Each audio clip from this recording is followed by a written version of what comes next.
In this video, I'm going to show you how to turn on Face ID for apps on your iPhone with iOS 16 or later. That is quite simple and easy to do, so let's begin. And first, open up Settings and then scroll down for a bit until you find Face ID and passcode. Then enter your passcode.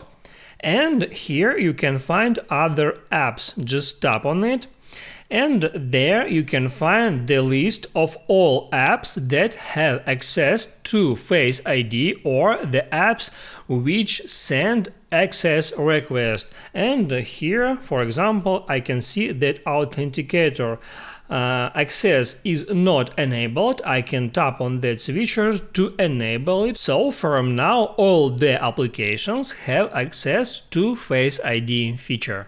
That's it. If this video helped you out, don't forget to like and subscribe.